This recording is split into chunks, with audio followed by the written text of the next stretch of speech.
তুমি যদি কাৰোবাক ভাল দিশ দিব নোৱাৰা তেন্তে তোমাৰ বেয়া দিশ দিয়াৰ অধিকাৰ নাই।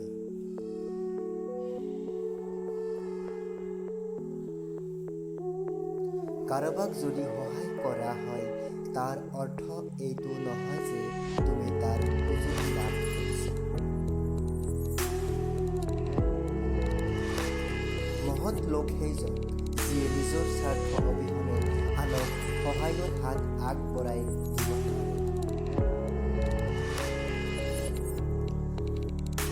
সত্যৰ সদায় জয়, কিন্তু প্ৰকৃততে সত্যৰ শেষতহে ফলাফল পোৱা যায়। সময়ৰ কাম সময়ত কৰিব পৰা জন প্ৰকৃত সফল ব্যক্তি। তেতিয়া নিশ্চয় জীৱন প্ৰণালী সঠিকভাৱে গঢ়ি যায়। মা শব্দটি সকলোতকৈ মহান। পৃথিৱীৰ প্ৰায়বোৰ ভাষাত মা শব্দটোত মা উচ্চাৰণটো থাকে। সফল ব্যক্তিত্বৰ ৰূপত প্ৰতিষ্ঠিত হ'বলৈ হ'লে প্ৰথমতে দুখ শব্দৰ মাদকতা অনুভৱ কৰাৰ খুবেই প্ৰয়োজন।